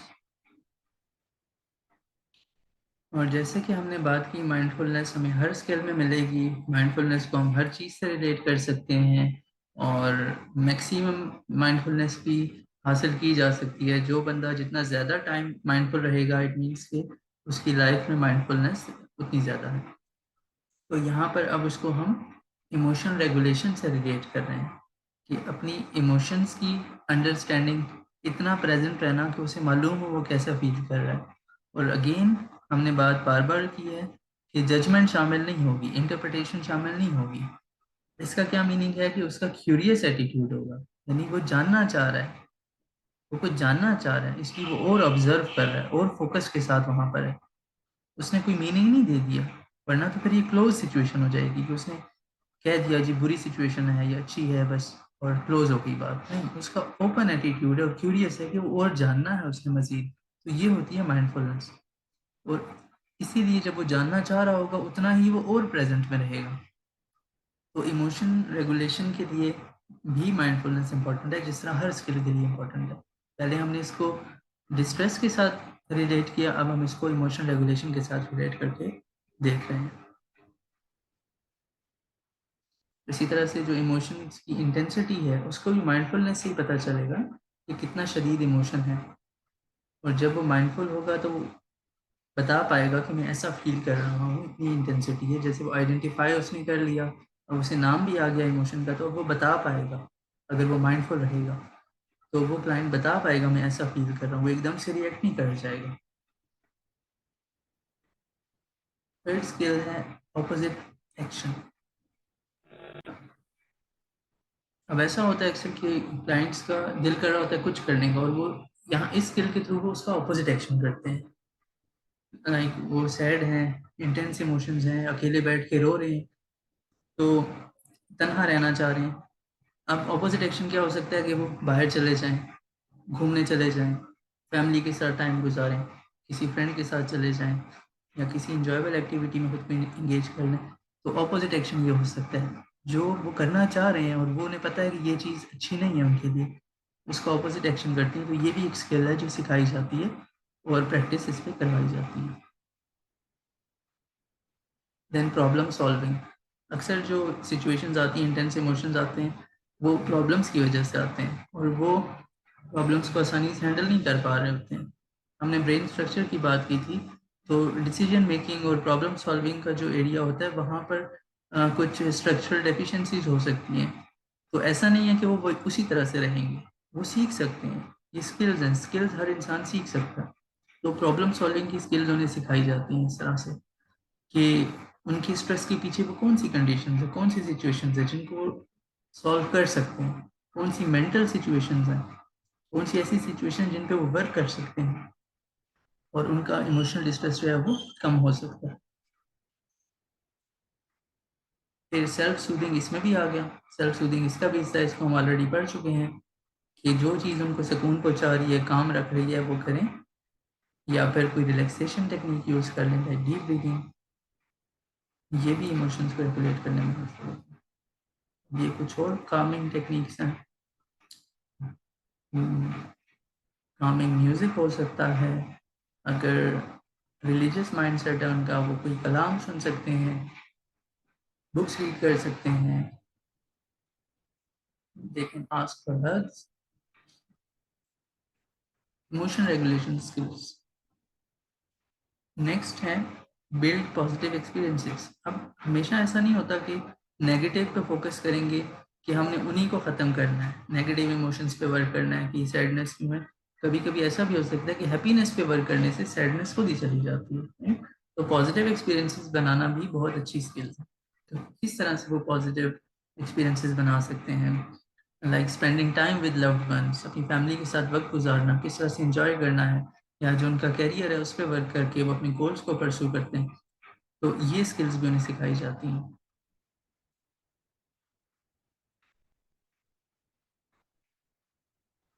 डिस्ट्रैक्शन की टेक्निक भी यूज़ की जाती है, यानी कि कभी कभी तवज्जो हटा लेना, जो चीज़ ट्रिगरिंग सिचुएशन है उससे तवज्जो अपनी हटा लेना, खुद को डिस्ट्रैक्ट कर लेना। तो ये भी प्रैक्टिकली उन्हें स्किल सिखाई जाती है कि किसी सिचुएशन में वो ऐसा भी कर सकते हैं। तो हमने बात की कि कोई भी स्किल किसी इंडिविजुअल के लिए अच्छी भी प्रूव हो सकती है, और कभी किसी सिचुएशन में उन्हें कोई डिफरेंट स्किल भी यूज़ करनी पड़ सकती है, तो हम डिफरेंट स्किल्स ट्राई कर रहे होते हैं। Check the facts. अब अक्सर नेगेटिव थॉट्स होती हैं, नेगेटिव थॉट्स का हकीकत से तो कोई ताल्लुक नहीं होता। तो जब वो नेगेटिव थॉट्स हैं या फिर ऐसे बिलीव्स हैं, तो उनको यहाँ पर चैलेंज करना होता है, फैक्ट्स को चेक करना होता है। क्या ये हकीकत है, क्या ये बात दुरुस्त है, या ये एक मिस इंटरप्रिटेशन है, या वैसे ये एक मफरूज़ा है, एजम्पशन है। तो इस तरह से भी जो इमोशंस हैं वो रेगुलेट हो सकते हैं। जब उन्हें फैक्ट्स का पता चलेगा कि ये बात तो इलॉजिकल है, ये तो वैसे ही नेगेटिव थॉट ले गया, ये इस बात में तो कोई हकीकत ही नहीं है, तो ये इस स्किल पे भी काम करना हेल्पफुल हो सकता है। फिर बिल्ड मास्टरी। जैसा कि हमने बात की कि ये सारी स्किल्स हैं और जो सारे इमोशंस हैं उन पे उनके लिए भी माइंडफुल रहते हुए कैसे अकम्पलिशमेंट हासिल करनी है, किस तरह से आगे बढ़ना है, किस तरह से सक्सेस हासिल करनी है, किस तरह से किसी भी चीज़ में जो उनकी इंटरेस्ट की है उसमें मास्टरी कैसे हासिल करनी है। मास्टरी से क्या मुराद है कि एक ही चीज़ को जब वो मुसलसल करते जाते हैं तो वो उन्हें मज़ीद आती जाती है, उसमें वो पुख्ता होते जाते हैं, राइट। देन वैलिडेट इमोशंस, हमने बात की थी कि इनवैलिडेशन मौजूद होती है, बचपन से उनको इनवैलिडेशन का सामना करना पड़ता है, उनके इमोशंस को समझा नहीं जा रहा होता, या सुना नहीं जा रहा होता, या रिजेक्ट कर दिया जाता है। तो यहाँ पर अब थेरेपिस्ट उनके इमोशंस को वैलिडेट करता है और उन्हें भी अपने इमोशंस को वैलिडेट करना सिखाता है। तो इससे भी जो इमोशनल इंटेंसिटी है वो कम हो सकती है। अब यहाँ पर एक और इम्पोर्टेंट चीज़ कि वैलिडेशन का ज़रूरी ये मीनिंग नहीं है कि वो उन इमोशन से एग्री कर जाए, या उन इमोशन से एग्री कर जाए, बल्कि उन्हें वैलिड तो समझें। अब इसकी एग्जांपल यूँ हो सकती है कि अगर एक बंदे ने शदीद एंगर का इजहार कर दिया है, ठीक है, तो हम उनके इमोशन से एग्री तो नहीं कर सकते, ये तो गलत चीज़ है। अगर किसी ने उनको किसी को उन्होंने हर्ट कर दिया, इससे हम एग्री तो नहीं कर सकते, लेकिन हम ये ज़रूर कह सकते हैं कि आपका जो गुस्सा है वो वैलिड है और इस सिचुएशन में गुस्सा आ जाता है। और ये अंडरस्टैंडेबल चीज़ है कि ऐसी तकलीफ की सिचुएशन में एक सेंसिटिव शख्स को गुस्सा आ सकता है। फिर यहाँ पर रूमी की कोटेशन है,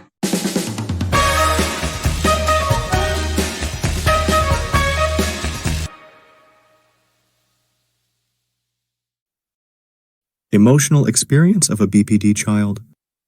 Understanding how your daughter really feels involves recognizing that individuals with BPD experience emotions differently from others.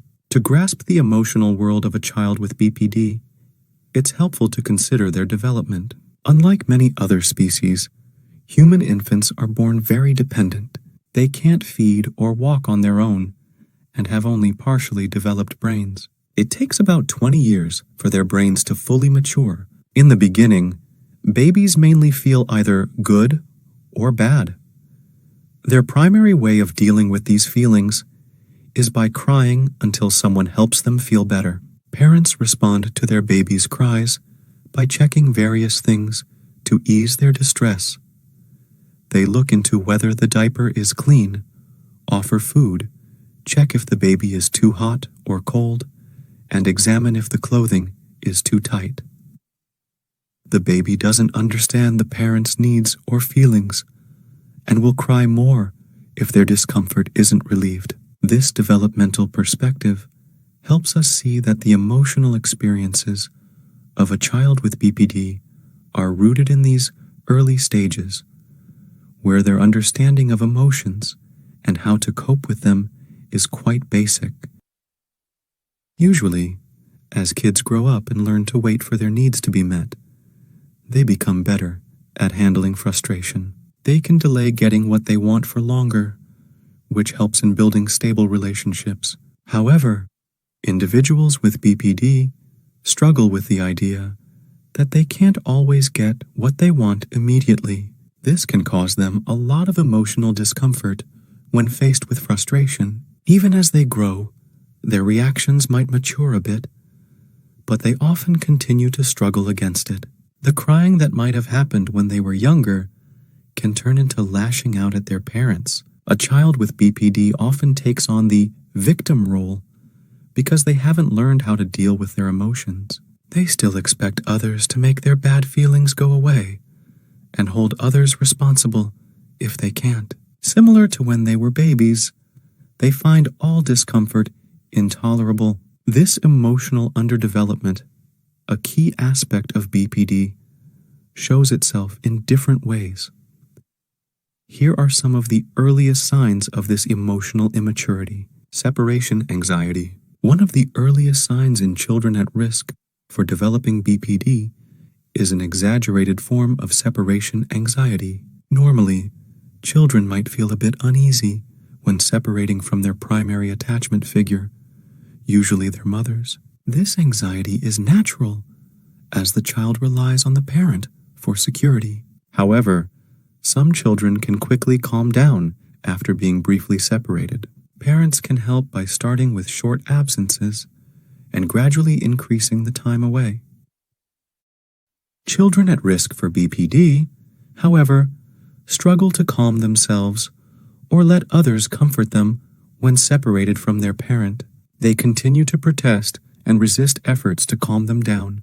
These children may get so upset that they vomit or experience headaches or stomach aches due to stress. This often leads the parent to stop whatever they were doing and come to the child's aid. The resistance to separation and the associated anger become the early signs of the later exaggerated fears of abandonment seen in BPD. Frustration tolerance. The term frustration tolerance means how well someone can handle challenges in their life.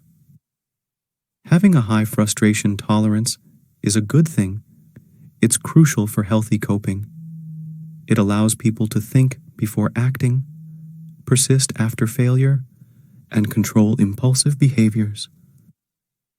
Unfortunately, children with BPD have a very low frustration tolerance. Many parents, especially those with BPD children, often give in to their children to avoid conflict and keep peace.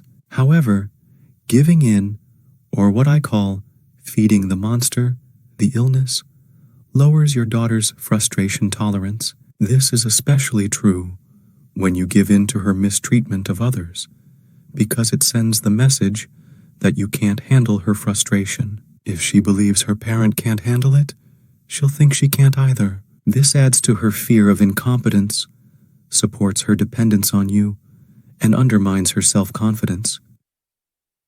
Weak empathy. Many family members often feel at some point that the child with BPD doesn't care about their feelings or the feelings of others. The child may convey this directly or indirectly. Direct expressions could be statements like, "I don't give a how you feel about it." An indirect suggestion that the child doesn't care about others' feelings might be making unreasonable demands. For example, a child's inability to acknowledge and accommodate her brother's feelings is evident even on his wedding day. Child, I am so excited about your wedding. Brother, me too. Child, do you think you could pick me up before? Brother, pick you up before the wedding. Child, yes. That way I wouldn't have to worry about getting tired. Brother, and how will you get home? Child, I will need you to drive me back afterward. Brother, on my wedding night? Child, well, you do want me to be there, don't you? The brother will probably assume that his sister doesn't care about his needs or feelings on his wedding night. The reality is that the sister hasn't really thought of, considered, or acknowledged his feelings at all. To her, it's as if he doesn't have any feelings. Children with BPD engage in a constant internal struggle between self-love and self-hate, relying on other people to make themselves feel worthy, often seeking reassurance from them. In practice, this manifests as almost total self-absorption and an apparent lack of empathy for others. Children with BPD may ask people how they feel, but often they are more interested in asking than actually finding out. The follow-up responses often betray this disconnect.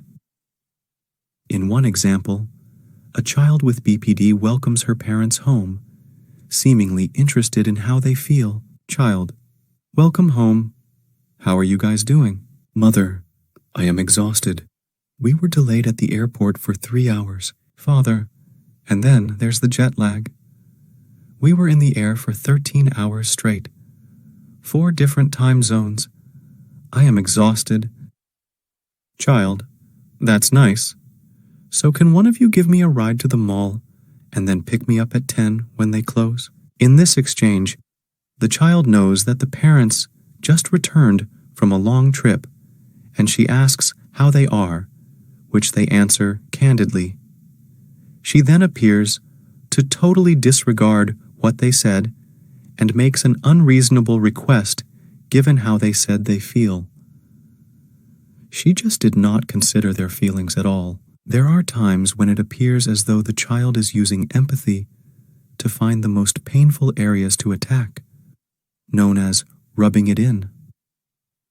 For example, a child with BPD who knows that her brother was just turned down for a job might say something like, "No wonder you didn't get hired." This is generally not true empathy. where someone seeks to feel another person's feelings, but rather self-reference, where someone assumes that other people get hurt by the same things that she gets hurt by. The sister is not empathizing with her brother regarding how he must feel about being turned down for a job. She just assumes that he will feel the way that she would feel if turned down for a job. Your child's struggle with empathy makes it challenging for her to comprehend the emotions of others. People naturally seek to be understood by those they care about, investing effort in conveying their feelings. However, attempts to evoke empathy from your daughter are likely to be futile. Individuals with BPD resist recognizing others' feelings, and efforts to make them do so often escalate conflicts. When you express your feelings, your daughter may respond with repelling remarks like, "Your feelings? What about my feelings? You don't care about my feelings," or mocking comments such as, "Oh, your little feelings are hurt. Why don't you grow a pair of balls?" The child with BPD avoids acknowledging others' feelings because she craves being the center of attention, and recognizing others' emotions might feel like a slight to her. This avoidance limits her capacity to develop empathy, making it challenging for her to empathize with others in adulthood without proper intervention, even if she desires to do so. Depression, the emotional roller coaster experienced by individuals with BPD, can be incredibly intense. Their frantic attempts to seek reassurance from others may offer short-term relief from the fear of being unloved, but their constant demands often lead to inevitable disappointment. In these frequent moments of letdown, individuals with BPD can abruptly descend into a dark mental state, grappling with intense self-loathing. This is when the risk of self-harm and suicide is most pronounced. The oscillation between these extreme emotional states reflects the fragmented nature of their personality and self-perception. The constant shifting of thoughts, feelings, and beliefs about their identity leads to an inner void, triggering episodes of depression over time. Due to BPD's impact on mood stability, receiving affirmation from others can make them feel lovable, while the absence of what they desire can evoke profound self-loathing. This type of depression, characterized by emptiness, prompts desperate feelings in the child. When people with BPD feel really, really bad, they might do things to feel better. There are two main ways they do this. One is when they try hard to get comfort from others, and the other is when they do things that can hurt themselves. Trying to get comfort from others can be either not too bad or really bad. Not too bad ways include calling someone close, like a parent, to talk and make sure everything's okay. But if the person doesn't answer, it can make them feel even worse. They might leave a lot of messages asking for a callback. Even if they get a callback and feel a bit better, it doesn't last long. They might ask the person to call them again in an hour just to make sure they're okay. This is like an agreement where the person has to be available whenever they feel bad.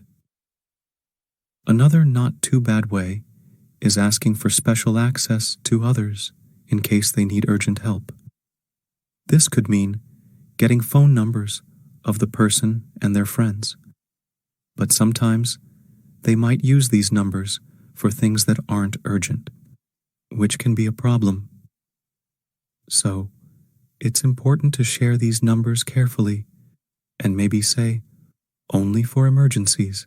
These ways of seeking comfort are not always bad, but they can be a bit much and not very helpful in the long run. Sometimes, when people with BPD feel really, really bad, they might do harmful things to get attention. This can be extremely serious, especially when they threaten to hurt themselves or even talk about suicide. For instance, if parents plan a trip or a night out, the child might threaten self-harm or suicide, especially if they fear being left alone. People with BPD can act on these threats quickly, and what starts as a threat can turn into actual harm, especially if they feel abandoned. In some cases, the person might not give any warning and might harm themselves without any signs. They might do it privately, leaving behind things like blood or notes that show their pain. If your child shows any signs of self-harm or attempts, it's crucial to seek immediate help, like going to the hospital or an urgent care facility. Inability to take responsibility for behavior. People with BPD find it really hard to admit when they've done something wrong. It's like they're in a constant battle with feeling worthless and not liking themselves. So, when they make a mistake or hurt someone, they struggle to take responsibility. They fear that admitting their mistakes will make them feel even worse about themselves. Because of this fear, they often think of themselves as victims. They believe that others around them are intentionally hurting them or unable to meet their needs. When they get hurt or disappointed, they might respond in hurtful ways, pushing away the people who care about them. This, in turn, makes them feel abandoned and reinforces their belief that they're always the victim in their relationships. The struggle for self-definition. Individuals with BPD are often in emotional pain most of the time. Their struggles go beyond just unstable behaviors and emotions. They grapple with an unstable sense of self. They try to form their identity from two opposing views, sometimes feeling loved and lovable, while other times feeling worthless and unlovable. Their coping strategy involves clinging to the positive image and ignoring the negative, relying on others to support this perspective. However, perceived slights or rejections can abruptly shift their self-perception from wellness and superiority to worthlessness and self-loathing. When others don't consistently reassure them of their superiority by meeting every demand, they blame others for this turmoil. This creates a black and white or all or nothing demeanor, making them seem extreme. It's important to understand that your daughter is in almost constant pain, teetering on the edge of depression, and depends on others for support. Intense feelings of self-loathing may drive individuals with BPD to engage in self-injurious and self-destructive behaviors like cutting, drug overdosing, and even suicide. This is why BPD is often seen as a boundary disorder. People with BPD often blur the line between themselves and others, holding others responsible for how they see and feel about themselves. This blurring affects every aspect of their functioning. Boundary violations, particularly those concerning physical boundaries, are often apparent in individuals with BPD. These violations can involve other people's belongings or the individuals themselves. For instance, it's not uncommon for someone with BPD to borrow clothes from family members and not return them, or return them in a dirty or damaged condition. They might go into the wallets of family members and take money without recognizing this behavior as intrusive or offensive. Many may feel victimized when confronted about such actions. Physical boundary violations become more serious when they directly threaten or infringe upon another person. An example is volunteering someone else's services to gain favor, like offering a friend the help of her father with taxes without asking him first. Another, more severe violation is touching others when or where they do not want to be touched. These actions showcase the challenges individuals with BPD face in understanding and respecting physical boundaries. Violations of emotional boundaries, though more subtle, can be profoundly destructive in individuals with BPD. The person may attempt to make others feel bad about themselves to alleviate their own insecurities. They demand to be put on a pedestal, treated as though they are special, and insist that their needs come before all else, before siblings, family, and even the parents' personal needs. When they perceive others not prioritizing them, especially their parents, they lash out with hurtful statements like, "You are the worst parent ever," "You never loved me," "You only care about sibling," and "I wish I were dead."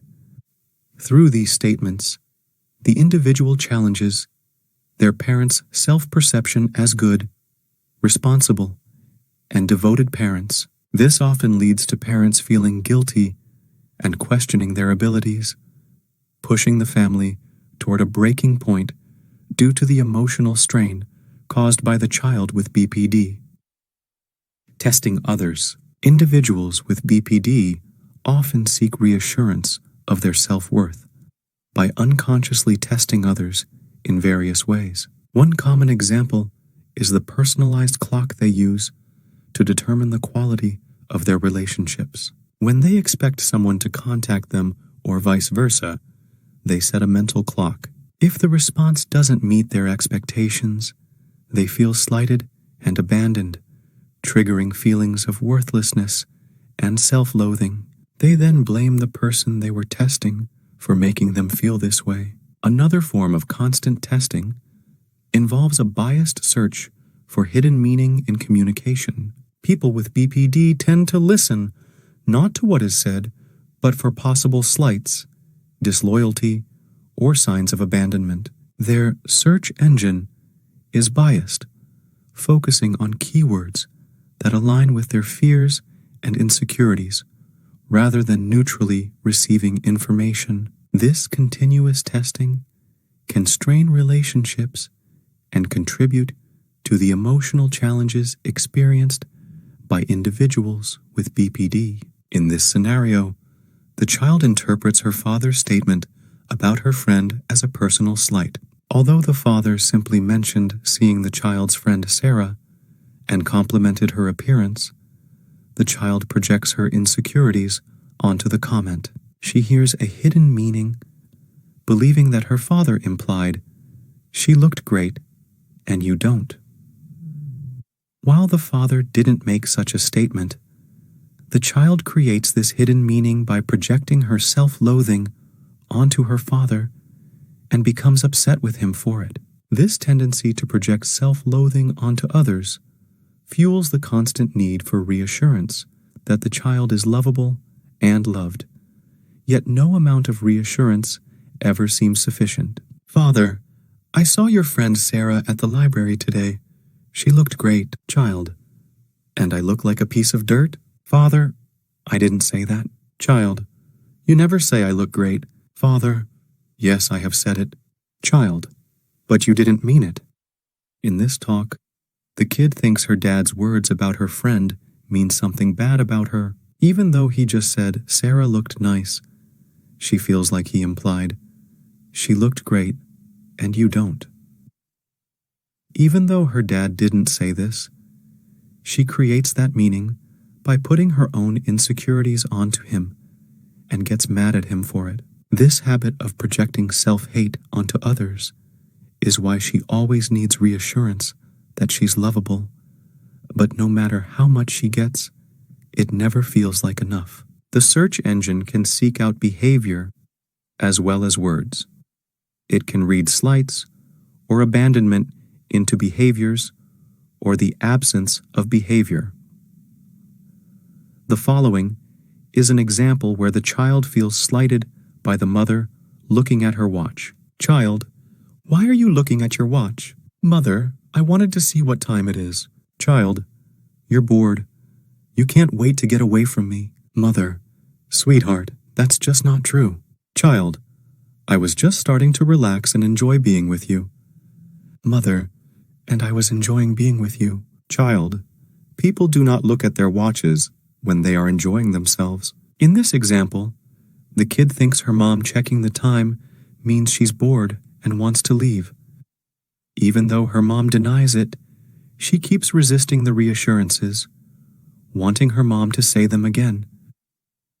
This shows how the child projects her fear of being left onto her mom's actions and resists comfort.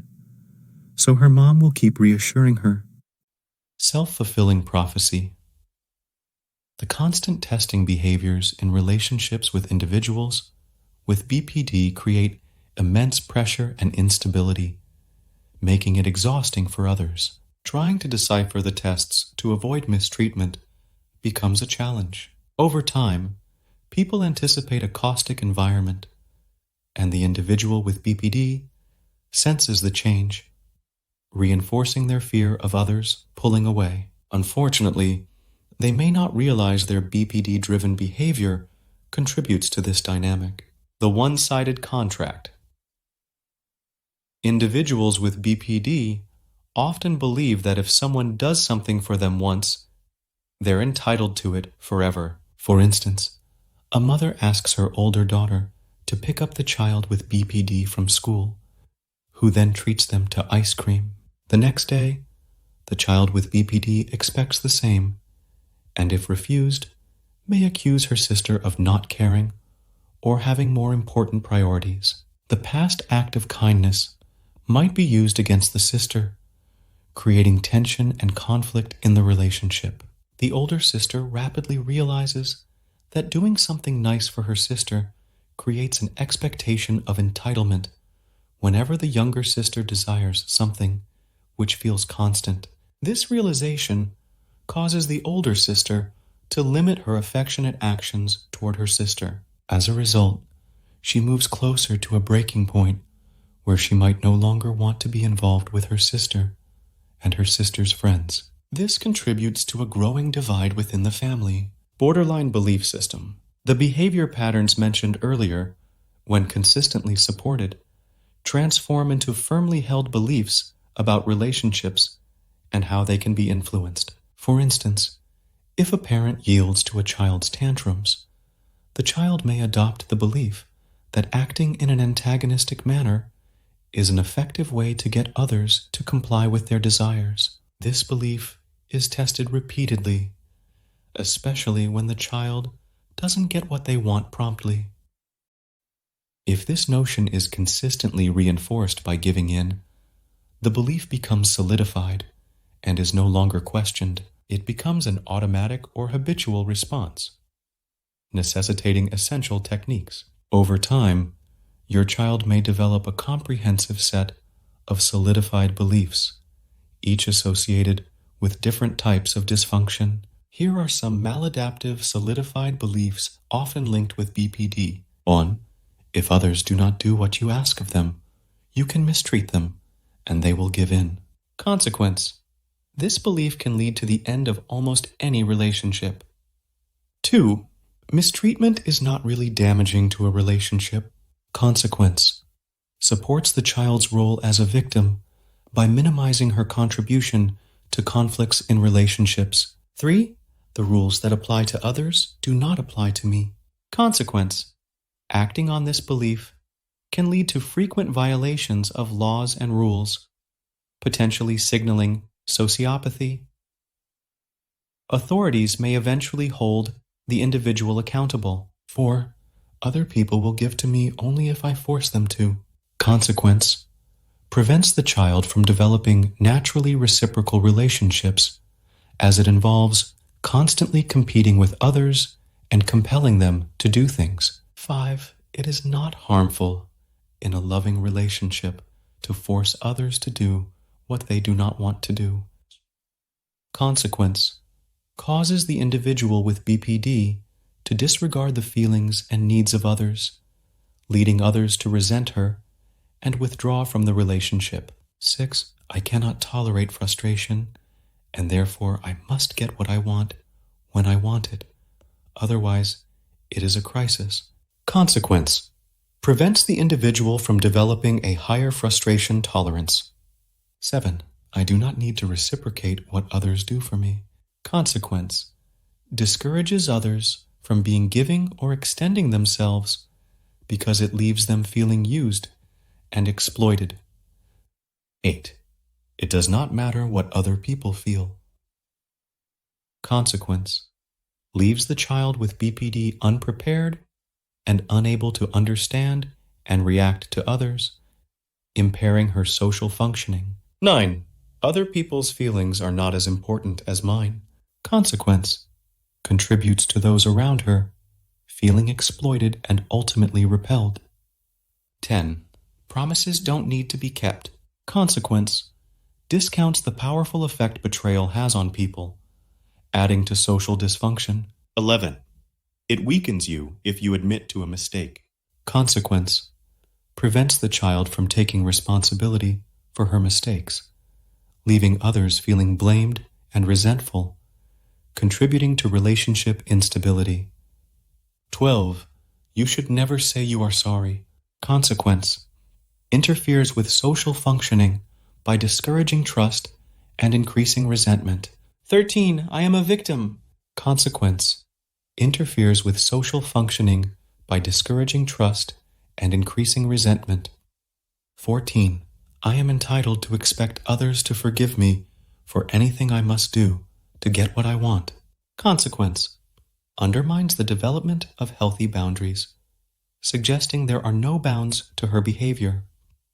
These beliefs develop over time, if not challenged, leading to repetitive patterns of behavior associated with extensive dysfunction in most relationships, particularly affecting those closest to the child. This video highlighted how BPD significantly influences your daughter's life and well-being. People with BPD often face emotional pain and display specific behavior patterns due to factors like fears of being unloved or abandoned, limited frustration tolerance, and a weak ability to empathize with others. Taking responsibility for their actions becomes challenging, leading to frequent testing behaviors. Additionally, individuals with BPD may develop belief systems that can hinder relationships if not addressed. In the upcoming lecture, we will delve into the impact of your daughter's BPD on family members. To stay updated, kindly subscribe to our notifications. Thanks for your time.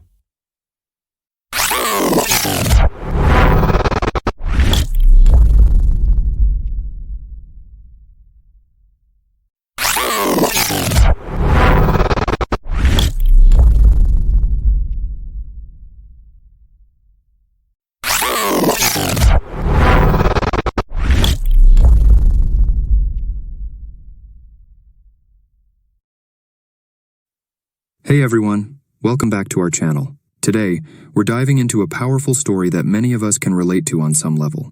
It's a journey of resilience, healing, and the strength that comes from facing the toughest challenges. Before we begin, if you or someone you know needs support, Healing Hearts Therapeutics is here to help. You'll find their contact information below. Now let's get into the story. Stephanie Fu had a really tough time, but she eventually understood she had CPTSD. Stephanie Fu is not an expert on trauma. She's a person who tells stories on the radio and wrote a book about her journey with CPTSD called What My Bones Know. The book isn't always well written, but it tells a scary story about her childhood, trying lots of therapies that didn't work, and finally finding one that did. She talks about how her family and other families experienced trauma over generations. She uses the idea of intergenerational trauma in a way that's touching but not fancy. In another post, I explained what CPTSD means. It's about going through trauma for a long time, usually starting in childhood and lasting for years. Sometimes it involves bad things happening, like abuse, but not always. People with CPTSD often feel trapped and use dissociation to cope. The official Book of Mental Health Doctors, DSM-5-TR, doesn't recognize CPTSD, but another one, ICD-11, does, though it's a bit confusing.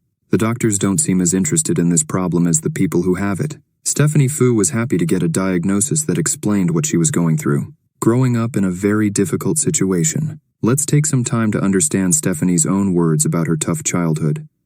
The abuse she went through was really terrible, especially as she got older. A few times each year when my mom got fed up with me, she thought I should go away forever. She would grab my ponytail at the top of the stairs and throw me down. She even threatened me with a cleaver, holding it close to my wrist. Or she would tilt my head back and press the sharp edge against my neck. I would apologize a lot, but she'd yell that I didn't mean it and tell me to be quiet before she hurt me more. I'd stay silent, but then she'd say I wasn't sorry enough. So I'd try to apologize again, and she'd say it didn't mean anything, and now my tears made me so ugly that she was sure I deserved to die. So I'd stay quiet until she told me to talk again. We'd be stuck in this senseless cycle for hours. Page 13. How did I feel when my mom said her suicide attempts were because of me? I can't really explain. Those would be really big feelings for a little girl like me. But what I do know is that every night before bed, I knelt and said the same prayer over and over like a chant. Please, God, don't let me be such a bad girl. Please help me make Mommy and Daddy happy. Please turn me into a good girl. Page 15. Her father didn't offer any help. I'm not good.